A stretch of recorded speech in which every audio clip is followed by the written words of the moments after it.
Hey guys, this is a follow-up video to my Coon bucket last day check. For the guys that are subscribed to me, you'll know what I'm talking about, and for the people that don't know what I'm talking about, if you go to my channel and you check out Coon bucket set last day, you'll see what I was talking about. In that set, I showed the coon that I caught in the bucket on the last day, and I talked a little bit about the damage that happened to it. I was telling you guys that I thought possibly it was being eaten on by a mink, or even possibly a little gray or red fox, or even it could have been a possum or another raccoon, for all that matter. And the reason I made that video is, one, I showed you guys my last catch, but I also wanted to touch base on the fact that it was starting to eat my catch. And I check my traps every 24 hours like I told you guys here in Ohio. And I also failed to mention that a lot of times birds will do it. You'll get crows, pretty much anything, a hawk, an owl. You'll get anything that's hungry in the winter, it's cold, they're looking for food. In this case, it was definitely a mink or possibly a little gray fox or a little red. And I'm going to show you the damage. It wasn't too bad, considering it did rip out a big hole where the ass is, which is fine because when you make your cut, you cut the anal out and you throw it out anyways, so that was fine. I wasn't too upset, but when I skinned it on further examination, I don't know how good this is going to show, and I apologize for the camera view. I don't have a cameraman, so it is what it is. But I got some holes here.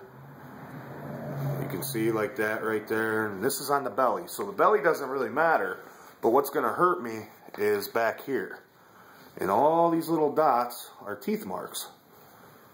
So that I wanted to show you, but the cool thing was I was all excited about this muskrat because I told you guys it was probably the biggest muskrat I ever caught, and upon stretching it, after I fleshed it, when we got it off of the rat, it measured over 20 inches and stretched out, and I have a tape measure, but I'll show you the comparison.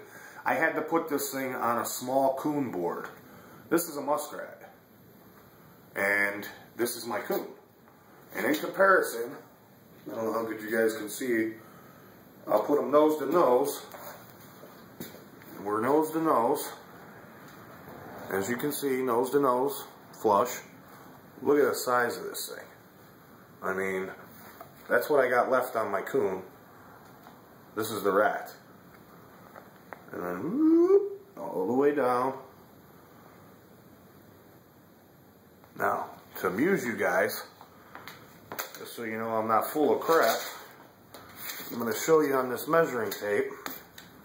Now my buyer, when I took my furs to the buyer, they measure to the shortest corner on these rats. They go from the nose to the shortest on the corner. Now I'm pretty even, but one side is a little bit shorter. It would probably be this one.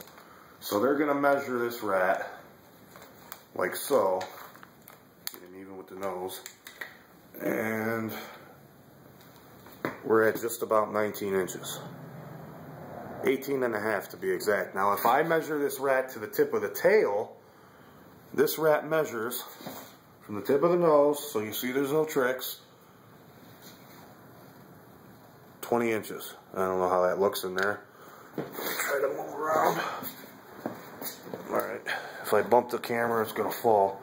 So, from the tip of the nose, I'm on the tip, all the way across, I'm at 20 inches.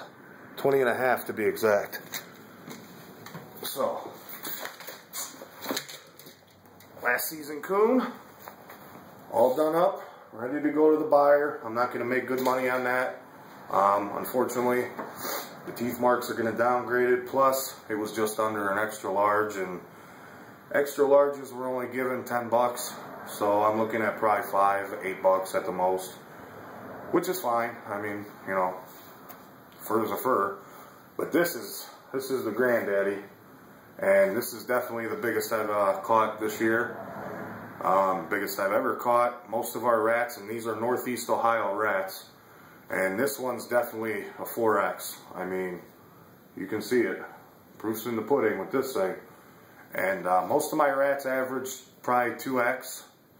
I've only got maybe, I could count on one hand the small ones that I got, and those were medium large.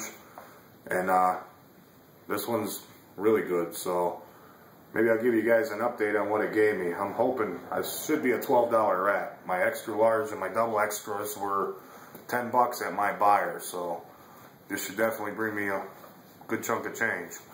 And like I said, this was on a Coon board. This did not fit on a wire muskrat board. I actually had to put this on a small wood Coon board. So here's a short video for you guys. It was a follow-up to my Coon bucket. I definitely was excited to show everybody this and touch base a little bit on the damage that can happen to your furs. And don't panic, just, you know, take it in and get what it's worth. I mean, you know, don't throw it out just because it gets a little bit of chew marks or whatever. I mean, unless it's gaping holes and you can't do anything with it. Worst case scenario, you can keep them, tan them yourself, make something out of it. There's 100 million uses you can do with them. But I'm going to definitely sell it. I'll take the downgrade on what it's worth. So until next time, I'll see you guys, and happy trapping. And subscribe if you like, and give me some comments. Give me some feedback. I'd appreciate it. So until next time, guys, I'll see you. Thank you.